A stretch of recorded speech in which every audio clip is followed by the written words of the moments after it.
quelqu'un qui détestait être dans la lumière, etc. Mais j'ai dû apprendre à travailler dessus. C'est que moi aussi. Hein. Ah ouais? Je voulais même pas qu'on me voie quelque part. Tu vois ça? Quelle vie. Quelle vie? Toi aussi, tu peux décider que je vise ce poste-là. Merci. Tu peux avoir de l'ambition. Tu peux avoir de l'ambition. C'est pas toujours quelque chose de subi. Ça peut aussi être décidé, de dire ok, je suis en construction de carrière. Prochaine étape pour moi, c'est ça. Et moi, c'est mon combat depuis des années. Il faut faire de la veille. Il faut se documenter sur le domaine dans lequel on travaille. On peut pas être juste dans une espèce de flow.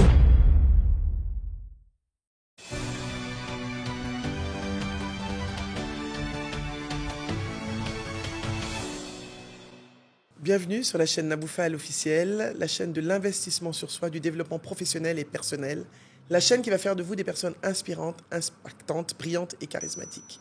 Je suis Naboufal et aujourd'hui, nous allons parler des compétences que les jeunes femmes doivent avoir pour s'émanciper, pour être plus autonomes et mieux dans leur peau et développer leur confiance en elles. Vous savez que des fois, je mélange un peu le français, mais c'est pas grave. Alors, j'ai pas n'importe qui pour parler de ça. J'ai invité Paola. Paola Audrey, bonjour. Bonjour Nabou. Comment vas-tu? Je vais très bien et toi? Oh oui, je suis super contente que tu sois là. Et merci de m'avoir invité sur ce C'est charismatique ça. Alors, Paola, dis-moi un peu qui tu es. Avec pour ceux qui ne te connaissent pas. Bien sûr. Alors, je suis donc Paola Audrey Ndengue. Je suis aujourd'hui une entrepreneur, j'ai d'ailleurs commencé par là. J'ai eu une vie corporate pendant un moment, j'ai occupé quelques postes de manager et en direction générale. Et là, depuis 2 ans, j'ai monté un club privé qui s'appelle Club Aden, dont je pense qu'on va parler, qui est vraiment axé sur... on va dire accompagner de manière générale des jeunes professionnels afro. Et je dois le dire aujourd'hui, puisque ça fait 1 an, essentiellement des femmes. Je pense que c'est 98% de mes membres. Donc c'est un club dans lequel elles networkent déjà entre elles. Elles sont sur le continent comme dans la diaspora. Et donc je leur envoie des newsletters avec des offres d'emploi. Que je lis. Voilà. Elle n'est pas encore payée. Là, tu es dans le gratuit encore. Et donc je leur envoie également des newsletters le jeudi avec un peu une veille d'actualité pour qu'elles sachent un peu ce qui se passe, etc. Et par ailleurs, on fait des événements privés. Il y a un annuaire professionnel aussi. Et donc là, on va fêter nos 1 an, pardon. Et l'idée maintenant, c'est de aussi commencer à les accompagner sur le volet personnel, parce que c'est aussi, quand on est une femme ambitieuse, c'est aussi un point très important. Et par ailleurs, j'ai aussi développé une espèce de hotline où les gens calent des sessions de coaching avec moi aussi, d'accompagnement, 1 heure ou 2 heures. Là aussi, c'est énormément de femmes qui m'appellent pour des raisons personnelles, pour des raisons professionnelles aussi, quand elles ont des blocages, quand elles sont paralysées par le syndrome de l'imposteur. Je pense des sujets que tu connais très bien. C'est des sujets importants. Voilà, les sujets d'estime de soi aussi. Il y a un besoin. Complètement. Donc voilà, et en dehors de ça, j'anime aussi coproduis et anime depuis quelques semaines maintenant, une émission qui s'appelle Open, et qui est une émission de société, justement, pour parler de tous les sujets qui nous impactent au quotidien. Voilà, super. En tout cas, merci Paola, j'adore. Bravo pour tout ce que tu fais. Merci beaucoup. Je pense que tu es... Moi, j'ai appris à te connaître par ma sœur Fatima. Ah, tu la connais pas? Je dis non, mais il y a longtemps. Mais tu connais pas Panel? Oui, j'ai dit, Fatima. Mais elle fait des trucs géniaux. Après, j'ai commencé à te suivre comme ça. Ah, génial, voilà, merci à elle. Et c'est super, parce que vous êtes de la même génération. Vous avez 1 an de différence. Ouais. Et je pense que c'est important que sur cette génération, parce que c'est là où le travail est à faire, en fait, finalement. Parce que nous, moi, je récupère les plus âgés, souvent. Et je pense qu'il y a tout un travail qui doit être fait en amont. En amont, complètement. Alors, je voulais vraiment te parler. On a voyagé la dernière fois de Dakar à Abidjan, et tu me parlais de l'importance de la formation, des formations que tu dois faire en prise de parole pour les jeunes femmes. Et tu me demandais est-ce que c'est pertinent. Je te dis c'est pertinent. Ouais. Il y a un vrai besoin. Ouais, complètement. Tu vois, il y a un vrai besoin. Je voulais qu'on puisse discuter des compétences dont les femmes peuvent avoir besoin pour pouvoir réellement s'autonomiser émotionnellement, se libérer, parce que cette année, le thème de la Journée internationale de la femme, c'est Accelerate. Exactement. Pour toutes les femmes, les droits, l'autonomisation, l'égalité. Et comment on fait pour accelerate finalement? Quelles sont les compétences qu'il faut? Et je pense que tu l'incarnes. Pour moi, tu l'incarnes totalement. Merci beaucoup. Et moi, je dis toujours que je fais toujours du reverse mentoring. Moi, vous m'inspirez. Moi, je suis les jeunes. Dans la vie, là, pour évoluer, il faut suivre les jeunes. Bon, moi, la chance que j'ai, c'est que j'ai des sœurs qui sont sur 3 générations. J'ai mes enfants qui sont nés dans les années 2000. D'accord. Une sœur qui est née dans les années 80. D'accord. Et 2 sœurs qui sont nées dans les années 90. Ok. Ce qui me met sur toutes les générations. Exactement. Et ce qui fait que peut-être que c'est ça qui fait que je me sens très transgénérationnelle, finalement. Et contrairement à des personnes qui peuvent se sentir menacées par les plus jeunes, moi, je me sens inspirée par les plus jeunes. Et c'est très important. Je vous ai déjà dit que c'était mon secret de réussite, les plus jeunes. C'est vrai, je l'ai dit. Complètement. Parce que, voilà. Je pense qu'il faut alors, sur ta question qui est de savoir quelles sont les compétences pour les jeunes femmes en particulier, alors, on a parlé de la prise de parole quand on s'est croisés. J'y crois beaucoup parce que je trouve que c'est peut-être un des éléments qui ouvre le plus de portes sans forcément qu'on s'en rende compte. Parce que ce que ça comprend, la prise de parole, c'est pas juste le fait de parler avec aisance, c'est ce que ça véhicule. Il y a le verbal et le non-verbal, tu le sais. Avant même qu'on prenne la parole, la prise de parole, elle commence déjà par la manière dont on se tient, la manière dont on regarde quelqu'un quand on s'adresse à lui ou elle. N'est-ce pas ? Voilà, c'est très important. Aussi un peu la caméra. On regarde aussi un peu la caméra, si on a une. La posture globale. Donc, il y a déjà, j'ai envie de dire, quasiment 40% de l'information que tu as déjà envoyée avant même d'avoir pris la parole. Maintenant, il y a le ton, il y a toutes ces choses un peu plus techniques. Mais je crois que ce que ça véhicule, dans le fond, c'est vraiment le niveau de confiance en soi. Et c'est ça qui terrorise beaucoup de gens et les personnes qui justement me sollicitent sur ces points-là. Je vais toujours creuser. Eux, ils pensent en général que le blocage vient de ma voix est un peu enrouée. Ça n'a rien à voir. Ça n'a rien à voir. Et je leur dis que c'est presque une conséquence et un symptôme, mais en fait c'est un reflet de ce qui se passe à l'intérieur. Et donc des fois c'est un travail qui ne va pas se régler en une séance. Non, c'est impossible. Si j'allais dire le problème de fond est profond, on ne va pas régler ça. Je peux t'apprendre à te tenir, etc., mais c'est beaucoup plus profond que ça. Tu vas régler les trucs en surface. C'est ce que je dis toujours à mes voilà. clients, Donc, il faut vraiment aller là-dedans, vraiment regarder comment on se tient en société, travailler sa timidité, parce qu'il y a des gens qui ont une timidité aussi un peu excessive. Bon, c'est d'apprendre à travailler, comment on surmonte ça, parce que moi, on ne me croit pas forcément. Aujourd'hui, ça me fait rire d'être dans les médias, mais j'étais quelqu'un qui détestait être dans la lumière, etc. Mais j'ai dû apprendre à travailler dessus. Moi aussi. Hein. Ah ouais. Et les gens, ils croient pas. Je voulais même pas qu'on me voie quelque part. Tu vois ça ? Quelle vie. Quelle vie. Mais en fait, justement, ça prouve qu'on a quand même trouvé un moyen de surmonter, en tout cas, cette espèce de première appréhension-là pour mettre en avant notre talent. Parce que finalement, c'est de ça qu'il s'agit. Et donc, pour revenir à ta question, je pense que c'est un point très important. C'est un reflet aussi de, j'allais dire quand même, il faut le dire, la culture, c'est important. En entreprise, et je pense peu importe le secteur d'activité, moi, je suis quand même toujours un peu effarée par le nombre du coup, de jeunes, plus jeunes en tout cas que moi, que j'accompagne, qui sont sur différents secteurs, mais ont très peu de culture sur le secteur dans lequel ils travaillent, par exemple, il ou elle. Ne se documentent pas pour savoir ce qui s'est passé avant, qui sont les gens qui étaient là avant, qu'est-ce qu'ils ont apporté comme innovation, où on en est aujourd'hui, c'est quoi le futur, etc.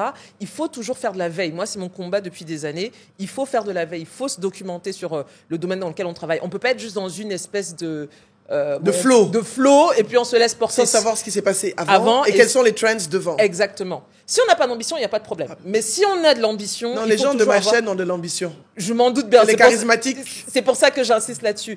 Il faut toujours anticiper les choses. Et on est dans un monde qui va tellement vite aujourd'hui. Comme je dis toujours, moi je suis un peu de la dernière génération qui a connu le monde avant Internet. C'est-à-dire on a connu faire des études sans ChatGPT. Donc il fallait aller chercher l'information, etc. Aujourd'hui, il y a quand même des outils qui te permettent d'avoir quand même accès à une information de matière qualitative et rapide. Moi, je pense que c'est ça qui fait la différence, c'est ça qui va aider sur la polyvalence et être pertinente dans son domaine d'activité. Et donc ça aussi, ça ressort dans la prise de parole, parce que tu t'exprimes pas de la même manière quand tu as une espèce d'assise solide en termes de connaissances. Quand tu sais de quoi tu parles, en fait, le flow est beaucoup plus aisé, c'est beaucoup plus fluide, tu cherches pas tes mots pendant 15 heures, etc. Là où quelqu'un qui n'y connaît pas grand-chose, il peut bullshiter, entre guillemets, pendant 5 minutes. À un moment donné, on va le savoir. On va le savoir. Le véisme ne marche pas longtemps. Ça ne va pas marcher longtemps. Exactement. Donc, je pense que, du coup, il faut vraiment prendre ça comme une espèce de sport. Il faut se documenter régulièrement sur ce qu'on fait. Ça alimente son vocabulaire, ça alimente ses connaissances, ça alimente sa fluidité de prise de parole. Et je pense que pour les jeunes femmes, c'est très important et très intéressant aussi pour leur carrière. Et peut-être le dernier point que je peux apporter, c'est, on ne va pas se mentir, le milieu de l'entreprise est concurrentiel. Et quand on veut monter, je pense que tu le sais encore mieux que moi, au début, ma lecture, c'est que ce qu'on te demande d'avoir, c'est des compétences techniques. Tu sors je sais pas, d'école, etc., etc. Tu as un diplôme. Bon, on veut que tu mettes en pratique ce que tu as appris sur le volet technique. Mais ça va durer quoi ? 4, 5, 6 ans, disons. Il arrive un moment où maintenant, si tu veux passer le cap de la direction, là, c'est plus nécessairement tes compétences techniques, on les a déjà validées. Maintenant, ce qu'on va commencer à te demander, c'est des compétences un peu plus humaines, ce que j'appelle le savoir-être, plus le savoir-faire. Le savoir-être. Écoutez. Et donc, ton savoir-être, notamment, ça va être justement comment tu interagis avec tes collègues, ça va être comment tu t'exprimes lors des réunions, comment tu présentes tes idées, comment tu les défends. Très, très important. C'est là-dessus que la hiérarchie va te noter. Et donc là, encore une fois, la prise de parole est hyper importante parce que il faut que tu réussisses à convaincre sur un pitch, sur une idée, sur une campagne, sur un budget que tu dois défendre, etc. Les gens ne se rendent pas toujours compte. Certes, tu es en train de défendre quelque chose de spécifique, mais il y a quelqu'un dans la hiérarchie qui est en train de te noter, qui est en train de se dire, OK, est-ce que cette personne-là, dans 1 an, dans 2 ans, peut-être la personne va aller en retraite, peut-être qu'il y a quelqu'un qui est déjà en poste qu'on a envie un tout petit peu d'évincer. Donc, on commence déjà à faire le casting en interne, mais on ne va pas te le dire. Tout à fait. Donc, il faut vraiment que tu sois quasiment prête tout le temps. Parce que le petit pitch que tu vas faire, toi, tu es en train de défendre ton idée, mais tu ne sais pas qu'on est en train de te noter sur une autre grille. Pas la grille sur ce que tu présentes là, mais sur ce qu'on éventuellement projette pour toi. Et d'ailleurs, ce n'est pas un truc à déléguer. Toi aussi, tu peux décider que je vise ce poste-là. Merci. Tu peux avoir de l'ambition. Tu peux avoir de l'ambition. C'est pas toujours quelque chose de subi. Ça peut aussi être décidé, de dire, OK, je suis en construction de carrière. Prochaine étape pour moi, c'est ça. Et si je veux me projeter là-dedans, d'abord, j'observe comment ça se passe, j'observe la culture d'entreprise, mais ensuite, je commence à me dire, OK, quelles sont les compétences là ? Ce ne sera plus mes compétences, parce que peut-être qu'on te fait des revues annuelles, tu sais déjà les points à travailler. Par contre, pour monter, pour entrer dans le codir, pour commencer à dealer avec des interlocuteurs d'un certain niveau, il va falloir que tu passes un certain cap. Donc ça aussi, dans ta prise de parole, il faut que ce soit extrêmement transparent. Merci beaucoup. Alors, je résume un peu ce que tu as dit. La prise de parole, extrêmement importante parce qu'elle permet de déconstruire le manque de confiance en soi. Exactement. Elle permet d'avoir ce déclic et d'aller en profondeur quand on fait ce vrai travail de profondeur. Ce n'est pas juste... Moi, j'aime bien quand les gens viennent voir, je veux que me coach, je dis, vous savez que vous allez pleurer. Vous savez on va aller très loin. C'est des couches. Oui, c'est des couches. Dans l'accompagnement, c'est des couches que tu vas retirer au fur et à mesure. Mm-hmm. Donc, il y a ça. Deuxième chose, c'est important, et moi, j'ai vécu comme ça, c'est information is power. Exactement. L'information, c'est le pouvoir. Exactement. Lisez. Documentez-vous, informez-vous. Tu ne peux pas rentrer dans un secteur d'activité et tu ne sais pas tu es là dans le flow, tu es dans les télécoms, tu ne sais pas comment ça a commencé, tu ne sais pas comment ça va finir, tu ne connais pas les trends et tu vas te rendre compte que la personne qui avance le plus, c'est la personne qui va à l'information. Exact. L'information, c'est une forme de formation. Exactement. Énorme. Le savoir, ça reste, c'est pour vous. Et donc, ça nourrit aussi ta façon de t'exprimer, ça nourrit ton vocabulaire, ça nourrit ton expression, ça nourrit beaucoup de choses. Troisième chose que tu as dit, le savoir-être. Vous avez certes des compétences techniques, ce n'est pas seulement être excellent, mais se dire, OK, à un niveau de ma carrière, où est-ce que je veux arriver et qu'est-ce que je dois avoir et comment est-ce que je dois montrer à mes supérieurs, à mon management, à mes collègues, qui je suis et ce que je sais faire pour pouvoir atteindre mon objectif. C'est bien ça. Exactement. Donc Très vous avez bien entendu, ces conseils-là sont essentiels si vous voulez passer à un niveau supérieur dans votre carrière. Paola vous a dit les secrets. Arrêtez de dire que vous ne voulez pas communiquer en entreprise, que vous ne voulez pas qu'on vous voie. Ça ne fonctionne pas. Ça ne fonctionne pas. Si vous voulez évoluer, moi j'étais très rapidement directeur, je pense que c'est parce que très rapidement j'ai su ce que je voulais. Exactement. Avant 30 ans. Mais et j'ai retrouvé des personnes 10 ans après, qui étaient au même poste où je les avais laissés quand moi. Je dis waouh, j'étais impressionné par leur manque d'ambition. C'est leur droit, hein. Non, c'est leur droit. Je pense qu'il y a il y a des gens qui, à force d'observer justement, d'accompagner des gens, je pense qu'il faut avoir une espèce de prédisposition à l'ambition. C'est vrai, c'est vrai. Il y a des personnes qui, je pense, ont une forme d'épanouissement professionnel ailleurs, n'ont pas envie d'avoir des responsabilités, parce qu'il faut le dire, monter aussi, ça demande... Tu dors pas la nuit. Ça demande beaucoup de sacrifices, ça demande beaucoup de constance, ça demande beaucoup d'humilité aussi, en fait. Faut en parler, d'humilité, parce que tout va pas toujours bien se passer. Il faut vraiment savoir prendre les coups. Donc, il y a des gens qui ont une aversion en fait au risque, au challenge, à la critique, etc. Et j'ai presque envie de dire que je préfère quelqu'un qui a conscience de ça et ne force pas sa nature. Il sait qui il est. Il sait qui il est et il est dans ce qu'il fait et tant qu'il s'épanouit très bien. Par contre, c'est vrai que pour les personnes qui sont ambitieuses ou qui se croient, mais qui ne sont pas prêtes en réalité. Mais qui ne sont pas prêtes. Ah oui, alors ça, c'est un vrai sujet. Parce que c'est des personnes dont tu parlais qu'il faut un peu bousculer, même quand on le fait avec bienveillance, mais à un moment donné, il faut être très clair avec eux en leur disant, mais en fait, ce ne sera pas une longue promenade tranquille, ta montée. La montée, c'est comme dans le sport, c'est-à-dire que ça va te demander du souffle, c'est du cardio, et c'est sur la durée. C'est-à-dire que c'est une course de fond, c'est pas un sprint. Donc, il faut vraiment que tu gères ton temps, tes compétences, tes ressources, que tu aies de la patience. J'avoue que ça, par exemple, c'est un truc avec lequel moi-même j'ai beaucoup bataillé, la patience, parce que j'avais un naturel très impatient, c'est-à-dire l'envie d'exécuter très rapidement, de monter très rapidement. Et en fait, tu te rends compte que, en fait, tu ne peux contrôler que ce qui est sous son contrôle. Il y a des choses qui sont hors de ton champ et sur lesquelles, tu n'as pas nécessairement la main. Donc, fais ta part où tu peux. Fais du mieux que tu peux, surtout, parce qu'après, ça te permet d'avoir une forme de conscience tranquille. Même quand les choses ne vont pas nécessairement... Voilà, tu ne vas pas atterrir, tu ne vas pas avoir le poste, tu ne vas pas avoir le salaire, etc., etc. C'est pas grave. Tu sais que tu as fait de ton mieux, tu en tires les leçons que tu dois en tirer et tu rebondis autrement. Et je pense que quand on est ambitieux, je pense que c'est peut-être une des qualités les plus essentielles, c'est d'apprendre à rebondir. D'accord. C'est intéressant ce que tu dis. Je vais te poser une question par rapport à ça. Je vais rebondir sur ce que tu dis. Toi qui travailles et qui accompagne beaucoup de jeunes femmes, tu as cet écosystème autour de toi, cette communauté. Comment est-ce que tu sens cette génération, en fait, par rapport à ce que tu viens de dire? Parce que je ne les sens pas patientes. Je ne les sens pas... j'ai l'impression que c'est une génération qui change vite. Dès que ça ne va pas, qui n'est pas dans la construction, qui n'est pas prête à faire ce que tu dis, par exemple, à se dire non, ça ne marche pas, je passe à autre chose. Comment tu le vis? Comment tu le sens? C'est une très bonne question, Nabou. C'est vrai qu'il y a une grosse discussion en ce moment, peut-être pas ici, mais en tout cas à l'international, sur les Gen Z, comme on les appelle, et leur rapport au travail. Je regardais une vidéo là-dessus il y a encore quelques jours où beaucoup de recruteurs se plaignaient en disant qu'ils veulent même plus recruter de Gen Z parce qu'ils trouvent qu'ils sont... Tu peux expliquer ce que c'est Gen Z alors, pour les Gen gars qui connaissent pas? Oui, alors Gen Z, génération Z, donc on va considérer que ce sont ceux qui sont nés dans les années 2000. Genre, tes enfants, voilà, sont Gen Z. Et qu'en fait, eux auraient un rapport, en tout cas pour ce qui est de l'Occident, auraient un rapport très détaché au travail, où ils viennent, ils font leurs heures, ils font pas d'heures supplémentaires. Tout le monde le voit. Ils partent quand ils doivent partir à 18h, à 17h59, ils sont déjà prêts à partir.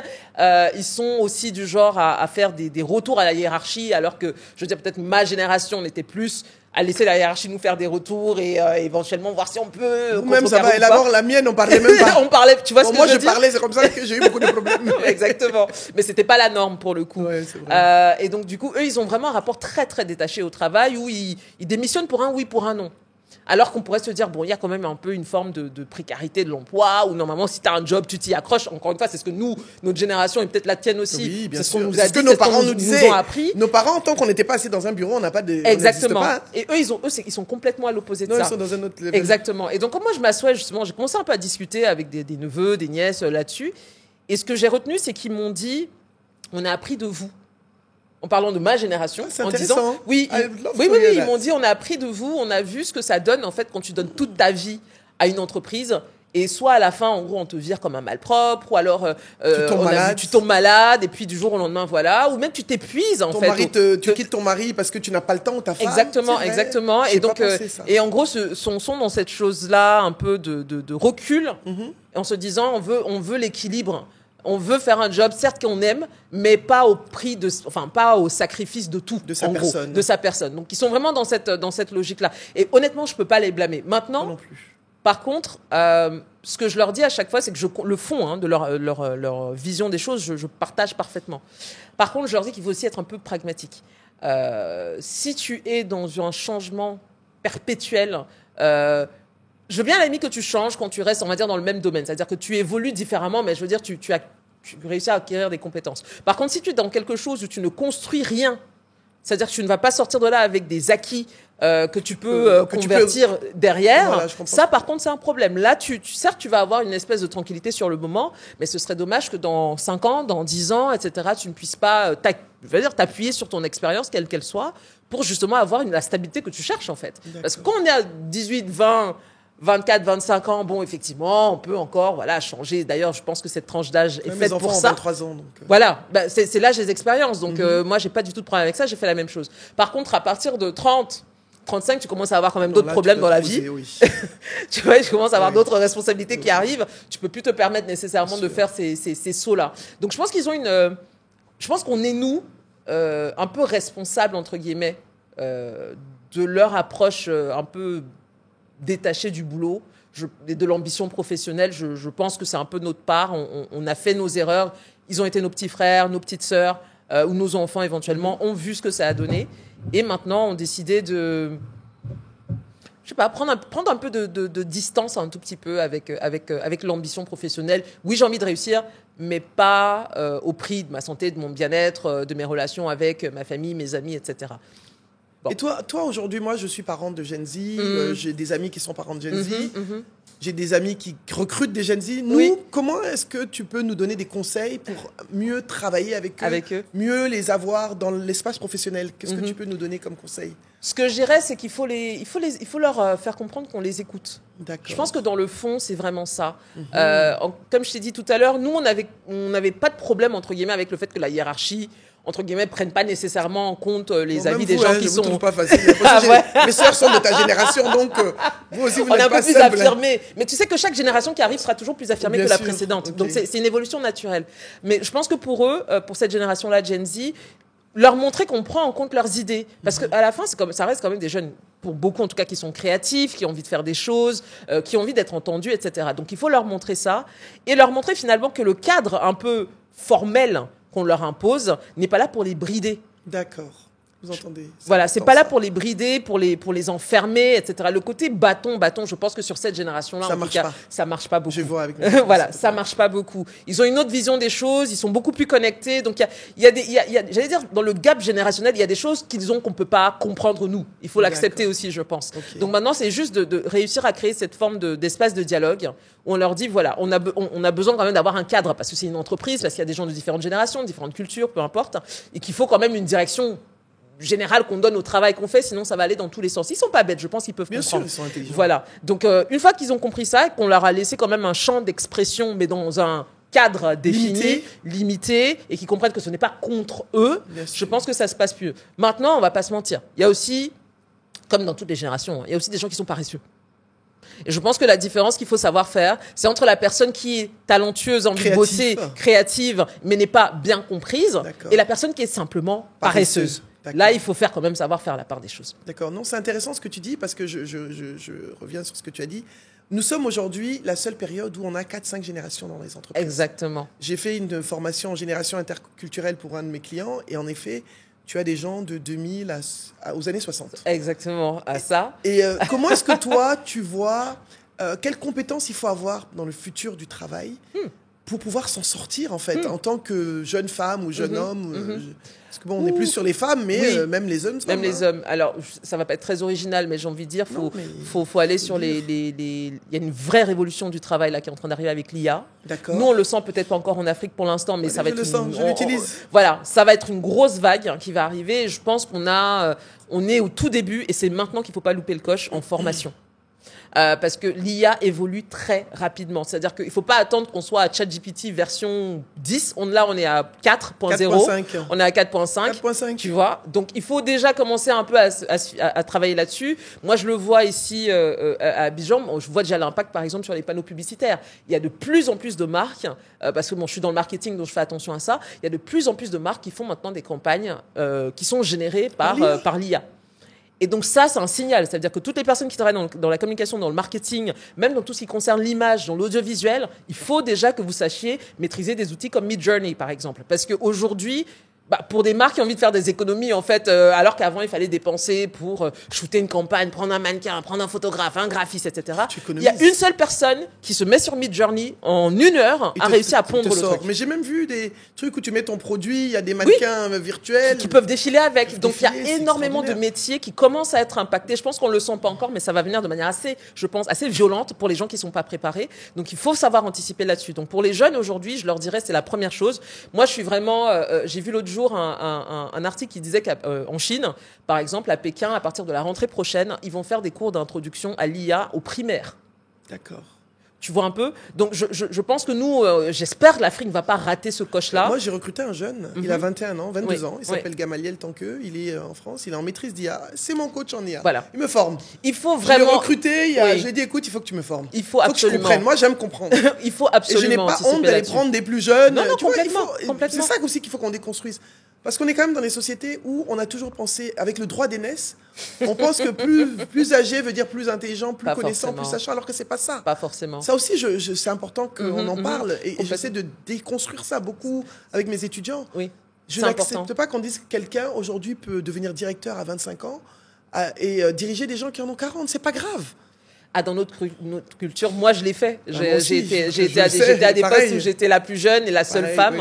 Oui, Culturellement, c'est très, très compliqué parce qu'il y a énormément de choses, effectivement, comme tu le dis, à déconstruire. Mais c'est là, notamment, je pense que la culture d'entreprise joue. Il faut vraiment au moins que si... J'allais dire au sommet, il y a cette vision-là, accompagner justement ces jeunes directrices, ces jeunes directeurs dans la prise de fonction et aussi, à faire descendre le message jusqu'au dernier étage de l'entreprise. Il faut accompagner tout le monde. Il faut accompagner tout le monde. Hein, c'est l'accompagnement au changement sur ces questions-là. Mais c'est lent. On va être très honnête, c'est très lent parce qu'il y a des questions d'ego, il y a des questions effectivement de droit d'aînesse. Il y a aussi, je pense aussi, des gens qui savent quelque aussi. part. N'oublie pas qu'on est des femmes. Sexisme. Et des gens, je pense, qui, quelque part, quand ils voient ce genre de profil arriver à la direction, eux se sentent menacés directement. C'est vrai, ils ont peur de... Ils se sentent inutiles. Une petite fille comme ça, elle va venir me diriger. Exactement. Mais ou alors ils se disent qu'en fait, leur incompétence risque de commencer vraiment à se voir. Ça va se voir, parce que tu viens avec de la nouveauté. Exactement. Vous les jeunes, l'innovation. Nous les jeunes, monsieur, je me mets oui, effectivement. Nous les jeunes viennent avec de l'innovation, de la nouveauté, des nouvelles façons de travailler, des outils différents, de la créativité, etc. Mais tout le monde n'est pas... Si tu parlais d'entreprises d'aujourd'hui où il y a plusieurs générations, si tu as quelqu'un qui est arrivé de manière très classique dans les années 70-80 dans l'entreprise, il va forcément avoir un regard différent sur sa place, sur la boîte, sur l'évolution de la structure par rapport à, effectivement, quelqu'un des années 2000. Le gap est énorme entre les deux. Tu vois, il y a eu tellement de changements, ne serait-ce que le télétravail, des choses comme ça. C'est des innovations pour les dernières générations qui ils sont quasiment nés avec un portable dans la main, pour quelqu'un qui vient des années 60-70 où il fallait cravacher, etc. Le rapport au travail n'est pas du tout le même. Le rapport au, entre guillemets, respect au patron n'est pas le même. Tu vois, le rapport à l'équilibre vie pro, vie perso n'est pas le même. On est plus sur le leader que le chef. Aujourd'hui. Nous, on a grandi avec le petit chef. Exactement. Et aujourd'hui, on te parle, c'est un leader. Oui. C'est pas la même posture. C'est pas du tout la même chose. Tu vois, les talents, les compétences qu'il faut pour être leader, j'ai presque envie de dire que quand tu es chef, le terme chef est presque réducteur. Très réducteur. Tu vois ? Mais c'est pas la même approche. Si tu parles à des gens pour qui c'était une ambition, un goal de devenir chef, si tu viens leur parler de qualité en termes de leadership, je suis pas sûre qu'ils comprennent nécessairement de quoi on parle. Alors, dis-moi, on a une audience des jeunes femmes aussi, qui, tu leur as dit qu'il faut qu'elles aient la prise de parole en public, le savoir-être. Tout à fait. Aujourd'hui, elles arrivent en entreprise et elles viennent avec des compétences, elles sont techniques très bonnes, elles sont professionnellement excellentes, mais elles sentent une résistance, comme on l'a dit. Comment est-ce qu'elles peuvent s'en sortir pour naviguer à travers ça? Comment est-ce que tu peux les aider à s'émanciper totalement au sein de l'entreprise et assumer? Alors, j'ai envie de dire, parce que c'est le cas d'énormément de femmes que j'accompagne en coaching, la première chose que j'ai observée, c'est que souvent, ça vient d'elles-mêmes. Malheureusement, elles ont souvent été dans des environnements où elles ont fini par croire à des limites. C'est-à-dire qu'elles ont elles-mêmes plafonné, même les plus ambitieuses, hein. Quand tu creuses un peu, parfois, elles ont elles-mêmes plafonné où elles se voient ou alors jusqu'où elles peuvent monter. Alors, des fois, c'est malheureusement justifié parce que elles ont observé. Hein. Après, tu vois, il y a ce qu'elles voient en ligne, les retours, que nous qui sommes peut-être passés par là avant, ce qu'on a pu leur dire. Donc, peut-être certaines arrivent aussi avec une forme de peur, d'anxiété, en fait, elles vont avoir le plafond de verre assez vite, etc. Donc ça... Déjà, il faut commencer par soi-même, se déconstruire là-dessus. Ça, c'est la première chose. Deuxièmement, une fois qu'elles ont commencé ce travail-là, et d'ailleurs, j'allais dire qu'il ne s'arrête vraiment jamais. Hein, la deuxième chose, c'est effectivement, tu parles de résistance. Alors, il faut voir déjà de quelle résistance on parle. Est-ce que c'est de la résistance, par exemple, de collègues dans l'ensemble? Est-ce que c'est la hiérarchie? Et quand on dit collègues, est-ce que c'est des collègues hommes, des collègues femmes? Parce que ça aussi, ça joue. Malheureusement, pour les femmes... Je pense qu'on a un peu toutes vécu ça, l'espèce de compétition entre femmes en entreprise. Ça, je pense que ça a des effets qui vont au-delà du boulot. Parce que je trouve quand on est une femme et qu'on est heurté par une autre femme, la blessure, je veux dire, est pas la même. Ça fait beaucoup plus mal. Tu fais très mal. La remise en question est différente. Quand j'allais dire, c'est terrible ce que je veux dire, mais quand ça vient d'un homme, je veux dire que tu t'y attends presque un peu. C'est un homme, quoi. Oui, voilà, bon, on est dans des rapports sexistes, etc. Donc tu t'y attends. Mais quand ça vient d'une femme, là, c'est quand même différent. Et c'est vrai qu'il y a des industries plus que d'autres où c'est très présent. Parce que malheureusement, on a créé une espèce d'atmosphère comment on dit, crabe dans le panier en anglais. C'est-à-dire que vraiment, il y aura de la place que pour une.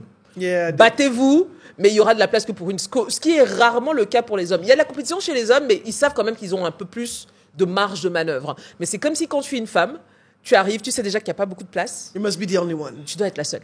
Et donc, ils commencent à avoir des espèces de crépages de chignons qui, dans le fond, n'ont même pas de sens. Qui n'ont pas lieu d'être. Ça n'a aucun sens. Voilà. Et donc, tu vois, chacune, du coup, rentre dans une forme d'égo, de compétition, des petites mesquineries en entreprise, etc., de jalousie. Des méchancetés. Et des méchancetés. Ça, exactement. Vécu, hein. Ah, ça, j'imagine. On est tout un peu passé par là. Ouais. De tentatives de sabotage. Moi, j'en ai vécu aussi. Donc, c'est vrai que c'est blessant. Ce que je leur dirais, c'est, dans le fond, de toujours chercher si elles peuvent avoir des alliés. Allyship, des alliés. C'est important. D'accord. Construire des alliances. Construire des alliances, c'est important parce que c'est dans tout système, la survie passe aussi par le fait de trouver des gens sur qui s'appuyer. D'accord. Donc il faut toujours regarder. Et on a toujours un. On ne peut jamais avoir à 100% parce que si tu arrives dans une entreprise et que l'atmosphère est toxique, il y a beaucoup de chances que tu ne sois pas la seule à l'avoir remarqué. Il y a peut-être d'autres personnes qui le savent aussi, mais chacun est de son côté. Chacun se dit je suis la seule à subir ça. Regarde bien, il doit y avoir une personne qui partage ton point de vue, qui ne va peut-être pas oser te défendre ouvertement pour plein de raisons. Oui, bien sûr. Mais voilà, trouver au moins déjà quelqu'un, sortir de l'isolement. Je pense que c'est la première chose. Ne pas être seul, avoir des alliés. Okay. Trouver des alliés, c'est très important. Okay, très bon Ensuite, une fois que tu trouves des alliés, l'information, tu parlais de information is key, l'information c'est très important. Okay. Tu vois, parce qu'il y a ce que tu vois en entreprise et puis il y a ce qui se passe en coulisses. Il y a les rapports entre les gens, il y a la hiérarchie, parce qu'il y a ce que la hiérarchie peut te dire ouvertement, et puis il y a comment ça se passe en vrai. Tu vois. Et donc, par exemple, si tu viens d'arriver, si dans les allées, tu peux avoir quelqu'un qui est là depuis un moment, ça va être très, très, très, très utile.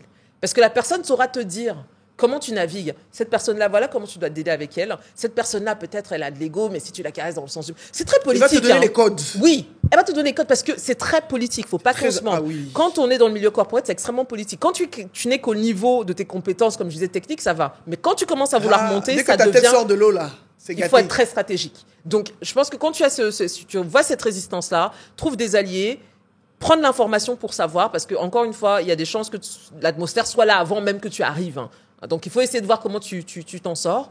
Ça va demander effectivement de la stratégie, de la patience, bien évidemment, aussi.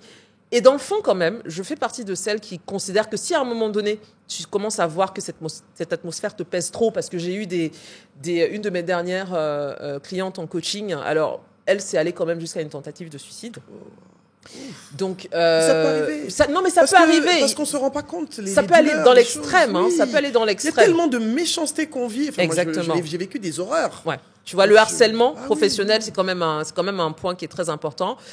Je pense qu'à ce moment-là, si on commence à franchir certaines limites, il faut partir.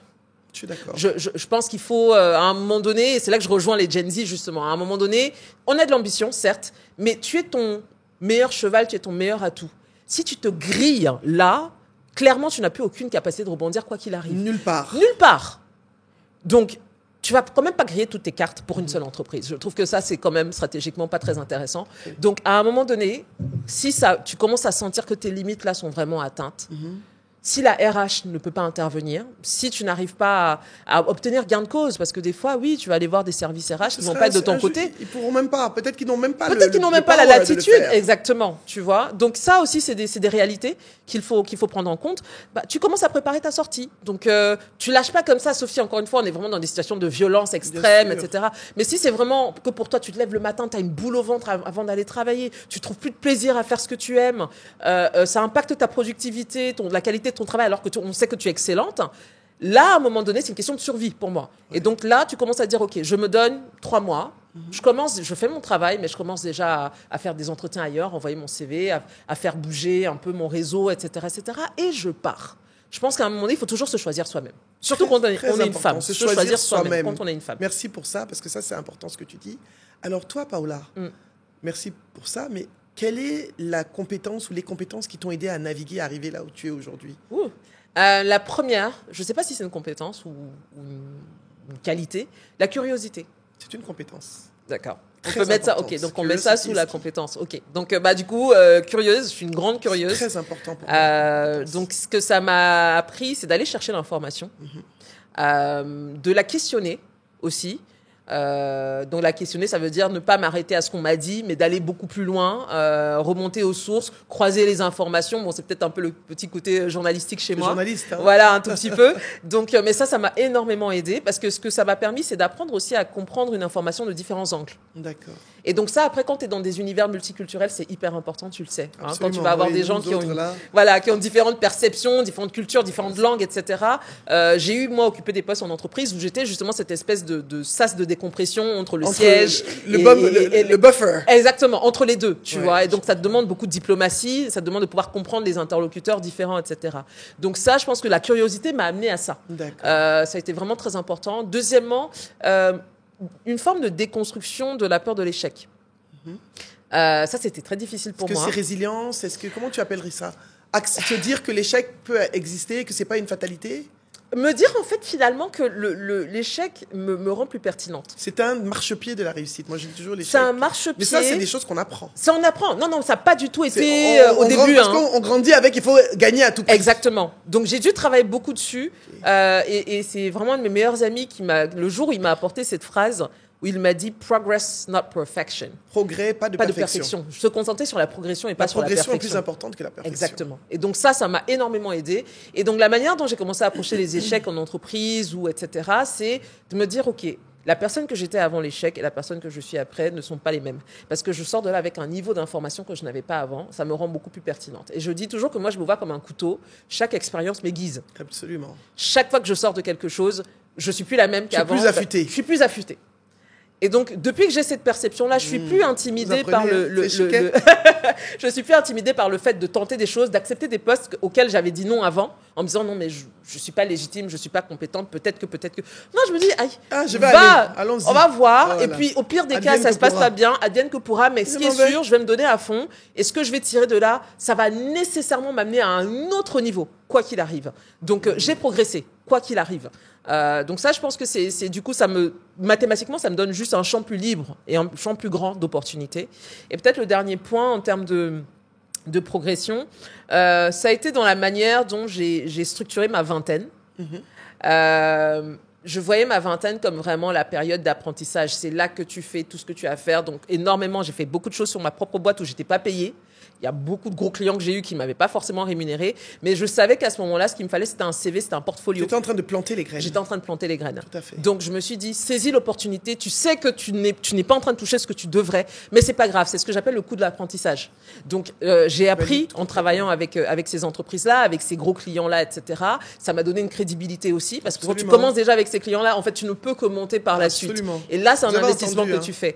Donc, il faut aussi faire ces sacrifices-là, mais je pouvais les faire justement dans la vingtaine. Dans la trentaine, c'est un autre sujet. Mais dans la vingtaine, tu as encore beaucoup d'énergie à revendre. Et tu peux le faire après 45 ans. 3 mois parce que tu es plus financièrement confortable. Oui, tu es beaucoup plus stable. Donc là, tu choisis. Voilà, mais là, tu choisis. Tu n'es pas dans une logique de je dois survivre. Exactement. Tu vois, mais dans la vingtaine, mon approche était de me dire, en fait, c'est maintenant que tu te fais les dents. En fait. Donc, c'est normal que ce soit fatigant, c'est normal que tu aies des clients qui ne soient pas forcément très simples, mais j'avais de l'énergie à revendre.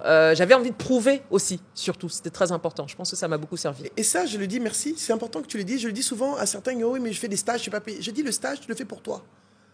Même si tu n'es pas payé, tu le fais parce que tu apprends des choses.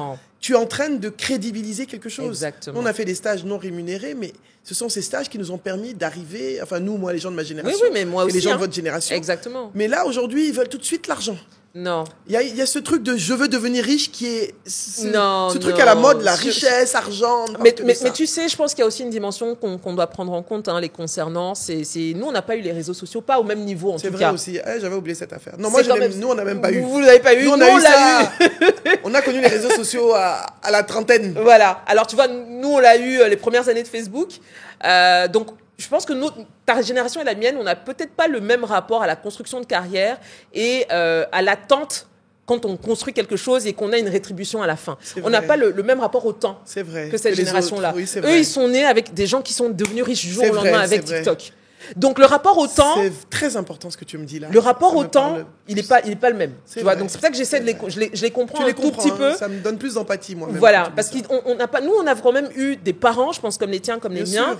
où il a quand même fallu. Ils ont construit des choses. Ils ont construit sur des années, Et sur puis des nos décennies. parents n'étaient pas des milliardaires, mais Exactement. des Mais fois, je me ils vivaient correctement. Mais je me dis, mais ces gens-là n'avaient pas des milliards, mais ils ont fait de nous ce qu'on est aujourd'hui. Ce qu'on est aujourd'hui. Mais tu vois, la vie coûtait moins cher avant. Oui, c'est vrai. Il y avait aussi moins Il y a plus de- d'opportunités. Il y avait plus d'opportunités, il y avait moins de consumérisme aussi, il y avait moins de choses à acheter, il y avait moins d'incitation à dépenser, à Avoir à montrer, tout prix, posséder. Exactement. Tu vois, donc là, Paraître, les pressions- posséder. la pression du paraître, elle ne peut pas exactement la même. Ouais. Tu vois, donc aujourd'hui, on a malheureusement, on a une génération qui est sous pression quand même permanente de l'image, de se voir eux-mêmes en permanence, de se comparer tout le temps aussi. Nous, on n'avait pas comparaison. la comparaison, on n'avait pas forcément ça. On n'était pas tout le temps dans une espèce Non, de compétition compétition, silencieuse. Donc, moi, je les plains en vrai plus qu'autre chose. J'ai beaucoup d'empathie justement pour C'est eux vrai, parce c'est qu'il faut vrai. qu'ils arrivent à s'en sortir avec énormément de nouveautés en même temps. En l'espace de 15 ans, il s'est passé énormément de choses. Entre moi, ma génération et celle de mes neveux aujourd'hui, Et de mon l'écart fils, est, celle de mon voilà, fils, oui. l'écart est déjà énorme. J'imagine même pas avec la tienne, tu vois ce que je veux dire. Donc, ce que j'essaie de leur apporter sans faire de leçons. Bien Mais sûr. ce que j'essaie de leur apporter, c'est effectivement de l'empathie, de la bienveillance, de comprendre aussi ce que eux ils traversent, de voir leur. Il y a des bons côtés aussi là-dedans, mais aussi quelque part de leur dire.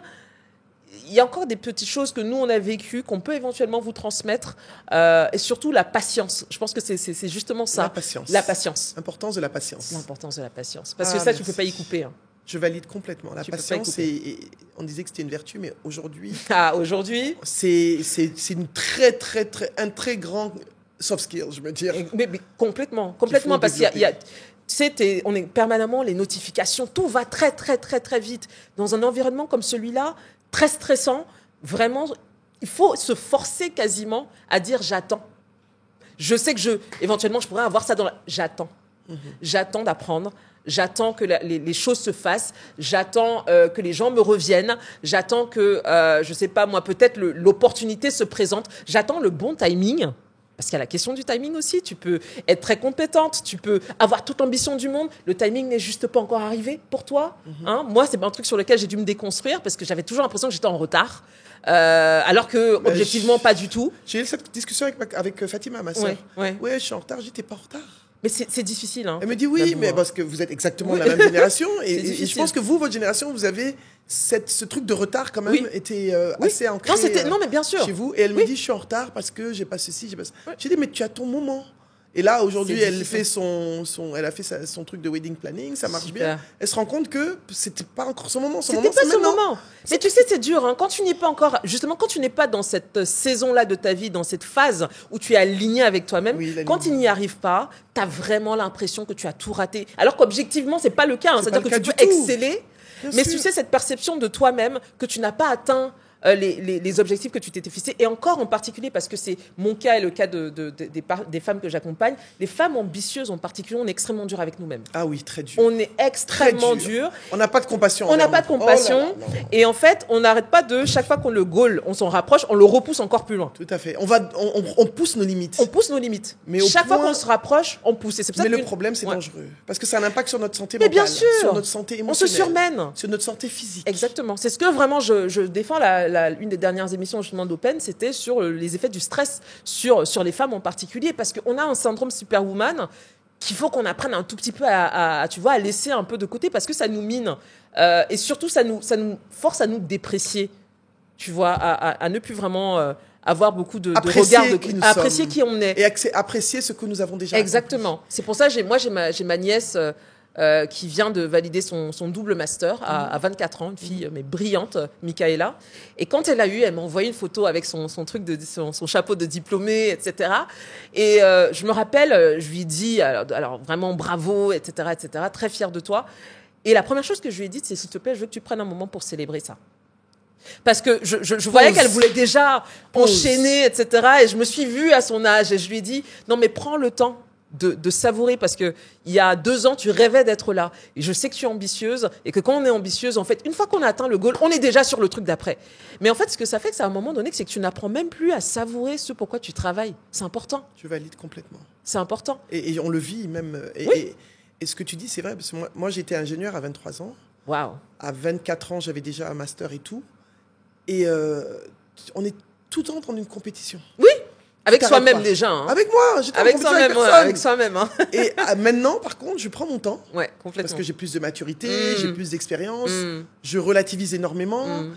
Et je me dis, je peux me réinventer à n'importe quel âge. Exactement. Tu vois ce que je veux dire? Je me dis, à l'âge que j'ai, je peux me réinventer. Et moi, je suis tellement à l'aise, parce que, bon, peut-être comme je le dis, parce que j'ai des sœurs Oui. et des enfants de toutes les générations. Donc moi, je suis avec des gens de 30 ans, je me sens bien. Des gens de 20 ans, je me sens bien. Je suis très transgénérationnel. Exact. Et très à l'aise dans le fait que quelqu'un de 25 ans peut avoir accompli des choses. Moi, ça me dérange pas. Je suis contente, au contraire, et j'apprends, tu vois. Exactement. Et c'est ça que les femmes n'arrivent pas à faire encore maintenant. Non. Elles vont être dans la comparaison. C'est Elles vont terrible. dire, alors que moi, et j'ai eu cette discussion avec, une fois, j'ai discuté avec Sephora. Et Sephora me dit, tu sais, finalement, parce qu'elle fait pas mal de choses, et elle me dit, tu sais, des fois, tu as des personnes qui sont là. Toi, tu es jeune, tu as accompli des choses, mais on peut pas être en compétition avec nos plus jeunes. Non. Ce sont nos petites sœurs, on est fiers. On est fiers. On doit être fiers. Complètement. Comment est-ce que tu peux, toi, être plus âgé et dire, voir quelqu'un de plus jeune et te dire que ça va être... Mais parce que tu sais, là-dessus, c'est ma lecture. Hein. Les femmes en particulier, malheureusement, on a un rapport à la jeunesse. Tu sais, où on nous fait quand même croire depuis un moment qu'en fait, on a de la valeur que quand on est jeune, belle et je valide pimpante. complètement. Et qu'on a une peur du vieillissement Ouais, je me sens- qui est incroyable, je trouve. C'est vrai. Alors que moi, c'est vraiment tout le contraire. Moi, à chaque fois qu'on me Je suis dit, contente. si tu me donnes l'opportunité de repartir 10 ans en arrière, je dis non. En fait, Oh, je me je suis suis- jamais Pareil, je suis très- sentie aussi alignée avec que moi-même. j'ai qu'en envie de vieillissant. rajeunir. Non, Non, je suis clairement. heureuse d'être la femme que je suis. Exactement. Et mais tu sais Avec ça. mes 25 ans multipliés par 2 et quelques, hein, je suis Mais- épanouie. Mais parce que justement, tu es épanouie, je pense, parce que tu réussis à accepter en fait que plus tu avances, plus tu découvres une nouvelle version de Oh, toi-même, j'adore. qui s'enrichit. Yeah. La maturité, c'est magnifique. C'est beau, ça, Tu vois c'est encore un autre C'est podcast. honnête, oui, mais, complètement, il faudrait mais parler. c'est, Mais la maturité, moi, je le vois quand il fallait passer le cap des 30 ans, comme beaucoup de femmes, Ah non, la à trentaine, partir je me de rappelle quand j'ai eu 27, 30 ans. 28, tu as ce truc-là au début de, oh mon Dieu, je vais avoir 30 ans, là, tu as l'article de la mort. Mais en fait, j'arrête pas de dire justement aux jeunes femmes qui me suivent, mais franchement, ayez vraiment hâte d'avoir la trentaine. Moi, j'ai jamais été aussi alignée, Et tu vas avoir épanouie. 40 ans, c'est encore mieux. J'en doute absolument Oh pas. J'en doute absolument pas. 40 ans, c'est Tu juste vois. magnifique. Et je pense qu'une fois que tu te déconstruis, déjà ça joue quelque chose sur ton mental, où ça te fait sauter énormément de choses, où tu te dis pas que ta vie est finie parce que ça y est, tu es devenue entre guillemets moins attirante, moins séduisante, etc. C'est tellement réducteur. C'est tellement réducteur. Au contraire, le temps, je pense que c'est logique. Le temps ne peut que te rendre meilleur si tu décides. Si tu décides que tu n'apprends rien de tes erreurs, tu n'apprends rien de tes expériences passées, oui, bon, c'est sûr que tu vas passer ta vie à être nostalgique. Clairement, tu vas finir Non, aigri. Tu vas être aigri. Tu En vas fait, être aigri. l'aigritude, les gras, en fait, c'est ça. Tu vas être En fait, aigri. je viens de comprendre pourquoi des femmes sont aigries. Parce qu'elles sont dans la Il y a nostalgie. des femmes qui vont voir des gens jolis, charismatiques, au lieu d'apprécier. J'ai dit, mais c'est quoi ton problème? Elle est jolie, faut dire. C'est tout. Elle fait de belles choses, faut Exactement. dire. Ça fait quoi? Ça ne fait rien. Et au contraire, moi, ça me fait plaisir parce que je me dis, ça me donne de l'espoir. Parce que je me dis, waouh, on est dans une Afrique qui se transforme et que les femmes prennent Ouais. leur place. Exactement. Moi, c'est la perception que j'ai. Et Que moi, tu as. c'est ça qui me fait plaisir. Attends, on veut pas du tout aller en arrière, quoi. Non, pas du tout. On veut au Mais contraire qu'il y ait un mouvement. malheureusement, tu sais, je me suis rendu compte qu'on n'a pas tout le déclic. Hein, ou alors quand on l'a pas tout au même moment. Mais je pense que cette conversation va aider beaucoup de femmes. J'espère, vraiment. À comprendre que, waouh, il y a un monde de choses. Comme on dit, le ciel est grand pour tous les oiseaux. Hein. Tout le monde peut voler à son Le niveau. soleil brille pour tout le monde. Ça brille pour tout le monde. Il faut croire en soi, croire en sa bonne étoile.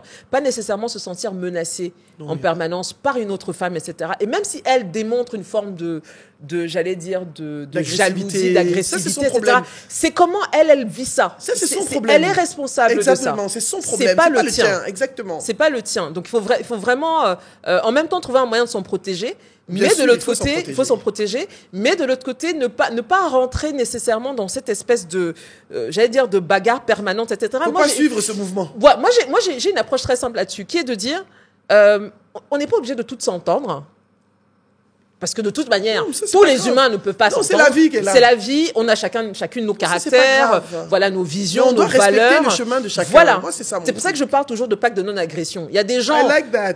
que voilà, qui probablement ne me supportent pas, des gens que je ne supporte pas non plus, des femmes. Mais par contre, je ne vais pas, comment dire, aller, c'est-à-dire out of my way, pour aller les attraper. Est-ce que tu as même le temps que quelqu'un... À quel moment même quelqu'un, tu ne vas pas le supporter? Toi-même, tu n'as pas fini. Exactement. Je n'ai pas fini moi-même avec mon propre charisme. Ce que tu as à faire avec toi-même, mon tu propre vois. charisme ne me suffit pas. Exactement. Écoute-moi la fille. Non, c'est clair. C'est-à-dire qu'on peut avoir des désaccords parce que je suis aussi quand même, parce qu'on est femme. Et puis, on n'a pas les mêmes valeurs, on n'a pas les mêmes trucs. Il y a des personnes avec qui on s'entend pas. Exactement, c'est la vie. On n'est pas obligé d'être l'ami de tout le monde. C'est normal. C'est normal. Mais voilà, je pense que la juste mesure, c'est de dire, voilà, on peut pas être amis toutes. C'est même pas réaliste. Ce serait de l'hypocrisie. C'est fake, ouais. Exactement. Mais de l'autre côté aussi, on n'est pas non plus obligé de se donner en spectacle en permanence. C'est-à-dire, on peut exprimer ses désaccords, respecter ce que l'autre fait. Et moi, c'est ce que j'ai. Il y a des gens, effectivement, d'un point de vue humain, j'ai pas nécessairement beaucoup d'affinité avec. Non, sûr, mais je reconnais quand même leur travail, leur talent, etc. Quand quelqu'un fait quelque chose de bien, même si par exemple, il y a une personne avec qui j'ai eu des frictions, bizarres, quoi, pas très simple, mais c'est quelqu'un qui fait des belles choses. Exactement. Donc, une fois, je l'ai félicité. J'ai dit, je suis pas hypocrite. Elle sait ce que je pense d'elle, mais je ne m'empêcherai pas d'apprécier ce qu'elle fait. Elle fait de belles choses. Quelqu'un qui fait du bon travail. Faut le reconnaître. C'est quelqu'un qui vit dans un autre pays, qui n'est pas d'ici, parce que les Ivoiriens aiment les bérets. On va commencer à chercher. Ouais, je te jure. Mais c'est quelqu'un qui fait des choses extraordinaires, surtout pour les femmes, et que j'apprécie énormément. Et il faut faire la part des choses. Et moi, j'apprécie, je félicite. On n'est pas à tuer à toi, on n'est pas à machin, mais quand tu fais du bien, surtout pour la cause, pour les femmes, exactement. En tout cas, je vais te féliciter et je vais t'apprécier. Et je te dirais, même si, poussons même le bouchon loin, même si tu ne félicites pas, tu ne célèbres pas publiquement, mais au moins, je veux dire, aie une espèce de silence stratégique où tu ne dis rien. Je dis rien. Voilà. Mais bon, je ne peux pas m'empêcher de féliciter parce que j'apprécie ce que je vois. Non, mais si c'est positif, il n'y a pas de problème. Quand j'apprécie, c'est du mal. Quand j'apprécie quelque chose, je suis juste spontanée. Exactement. Waouh, c'est top. Bravo. Mais je pense qu'il faut, parce qu'à la fin, même si c'est quelqu'un, entre guillemets, voilà, avec qui tu n'as pas d'affinité ou avec qui il y a eu des frictions, à la fin, quand même, on reste des femmes, on sait ce qu'on doit traverser, on a toute une espèce d'expérience commune. C'est la même chose, les mêmes gourmets, les mêmes choses, on vit les la mêmes même difficultés, chose. on vit les mêmes challenges exactement. de vie, les mêmes règles, premières règles, les mêmes grossesses, exactement. les mêmes ménopauses, ça, voilà. plutôt les mêmes stéréotypes, les mêmes clichés. Plutôt les gens de mon âge, le problème. les mêmes stéréotypes, etc. Et donc, ça fait qu'il faut avoir quand même, dans le fond, quand même une forme de, entre guillemets, solidarité, même si elle n'est pas... elle n'a pas besoin d'être affichée. Et c'est ce que je dis. Pour moi, la sororité, c'est pas l'amitié. Complètement. La sororité, c'est juste soutenir les femmes dans un espace, comme tu l'as décrit. Ça n'a pas besoin d'être ma meilleure amie, mais c'est un pacte de non-agression, comme tu l'as dit. C'est ne pas lui mettre, en tout cas, entre guillemets, des difficultés supplémentaires sur la route, parce que tu sais, dans le fond, même si vous n'entendez pas sur un point précis, dans le fond, quand même, tu sais ce qu'elle a traversé, très proche de ce que toi, tu as traversé. Alors, Paola, on arrive à la fin de, malheureusement, les causeries, tu dois revenir encore. Avec grand plaisir. On dois causer encore. Ça, c'est parce que maintenant, j'ai la rubrique Women Leader Mindset sur la chaîne. Et donc, c'est sur cette rubrique que tu es, que je lance ce mois-ci, que j'ai lancé ce mois-ci. Et quel serait ton mot de fin pour les jeunes femmes et les femmes, parce que je pense que, et les moins jeunes, on a toutes besoin de ces conseils, on a toutes besoin de ton expérience, parce que tu incarnes ce que tu dis et ce que tu fais, c'est important. Et quel est ton mot de fin? Avec quoi est-ce que tu nous laisses, en fait? Ce que je dirais aux femmes qui nous écoutent et qui nous regardent, c'est premièrement que, encore une fois, en anglais on dit « start at home », ça commence chez soi. La confiance en soi, c'est vos fondations. Vous voyez ça comme votre carrière, votre vie, c'est une maison. La confiance en soi, c'est la fondation de la maison. Vous ne pourrez rien faire si ce n'est pas solide. Okay. Donc vraiment, travaillez là-dessus. Je sais que c'est très difficile, mais trouvez toujours un moyen, c'est-à-dire d'envoyer vers vous la compassion que vous donnez très facilement aux autres. C'est powerful. On la distribue très facilement, la compassion, à nos enfants, à nos parents, à nos copines, à tous, commençant d'abord par soi-même. Je dis toujours que pour qu'un vase, les gens puissent venir, tu vois, puiser de l'eau dedans, il faut d'abord le remplir. Et moi, j'aime, Maya Angelou dit, you cannot pour from an empty cup. Exactement. Tu ne peux pas verser de l'eau d'un verre vide. Qui est vide, ou qui est fissuré, où l'eau n'arrête pas de s'échapper. Donc vraiment, commencez d'abord, ça commence par vous. Je pense qu'une femme qui est confiante en elle a un plus grand impact à échelle sociale. D'accord. Parce qu'elle va faire plus de choses, parce qu'elle va voir d'autres femmes dans sa situation qu'elle ira aider sans problème, parce qu'elle aura beaucoup plus d'empathie. Et je crois beaucoup au pouvoir de l'empathie, surtout dans le monde actuel. Donc vraiment, ça commence par vous. Si vous voulez être un agent du changement pour vous et pour les autres, il faut d'abord que vous vous accordiez de la compassion, que vous vous accordiez de la bienveillance. Je sais qu'on peut être très dur avec soi-même. Soyez exigeante, mais dans les deux sens. Quand vous faites mal, oui, mais quand vous faites bien aussi, récompensez-vous. félicitez-vous, il n'y a pas de mal à ça. Si les gens ont l'impression que vous avez une espèce d'excès de confiance en vous, c'est pas grave. On s'en fout. C'est pas grave. Ça ne peut pas avoir d'effet négatif, en tout cas pour vous. Donc vraiment, ça commence par là. Deuxièmement, saisissez-vous des outils d'information et de communication. Ils sont là, ils sont disponibles. Aujourd'hui, on est malheureusement dans une époque où plus l'accès au savoir est disponible, moins les gens s'en servent. Parce que malheureusement, justement, Internet nous a rendus peut-être un peu paresseux. On attend que ça nous tombe dans les mains. On est dans les feeds, on scrolle. Regardez le temps que vous dépensez sur des choses utiles versus des choses qui vous divertissent. J'ai pas de problème avec le divertissement, je suis la première à en faire. Mais la régulation, c'est très important. La discipline. Parce que c'est pas votre propre téléphone qui va venir vous dire bon, tu as passé quand même 3 heures à écouter les bérets et tout. Tu as gagné combien d'argent? Voilà. Moi, je suis très pragmatique. Tu as gagné combien d'argent? Qu'est-ce que tu as appris qui peut te servir à toi, éventuellement à tes enfants, etc. Il faut commencer un peu à s'auto-réguler aussi. Et donc, la discipline, c'est un mot très important, je pense. Et je pense que les femmes ont quand même une certaine prédisposition à être un peu plus disciplinées que les hommes. Je pense. Voilà, donc vraiment, faites ça. Et puis, en dernier lieu, si je peux en parler un peu rapidement, vraiment avoir une forme de planification autant que l'on peut dans ce qu'on fait. Si on a des ambitions, il faut planifier. Mais tu as un livre que tu as sorti? J'ai un e-book qui s'appelle Le pouvoir du plan. Voilà. On est aussi sur Tama. Voilà, exactement, sur l'Itama. Ouais. Exactement, donc vous allez sur l'Itama ou sur mon site paolaaudrey.com. Suivez Paola, elle est sur Instagram, Twitter, LinkedIn, etc. Donc c'est justement un e-book que j'ai fait pour pouvoir aider les gens à structurer leurs pensées, leurs ambitions, les aider justement à avoir une espèce de vision moyen long terme et surtout que ça leur serve les jours où ils sont démotivés, les jours où la routine arrive et en fait te décentre finalement de ce que tu avais prévu, que tu repartes un peu vers ta feuille de route en disant attention, voilà ce que j'avais écrit, il faut que je m'y tienne. Donc ça revient à la discipline, mais la planification aussi c'est très important. Donc c'est ce que je dirais. Merci infiniment Paola. Merci Nabou pour ce moment magnifique. Merci. Et si vous venez d'arriver, vous êtes sur la chaîne Nabou Fall officielle, la chaîne du développement professionnel et personnel. Je suis Nabou Fall. Aujourd'hui, j'étais avec Paola Audrey, qu'on ne présente plus, qui est comme moi africaine. Nous, on n'a pas de pays. L'Afrique, c'est chez nous. Voilà. Donc, ne nous demandez pas quoi elle est d'où. Moi, je suis pas dans ça. Amen. Donc, n'oubliez pas d'activer la cloche et de vous abonner si vous voulez continuer à bénéficier de nos contenus gratuits où on a quand même des personnes inspirantes qui viennent. Elle est charismatique, n'est-ce pas? Et vous aussi, si vous voulez devenir inspirant, brillant, charismatique, impactant, abonnez-vous seulement. Je n'ai pas dit autre chose. Et à bientôt sur Woman Leader Mindset. À bientôt sur Nabou Fall officiel. Bye.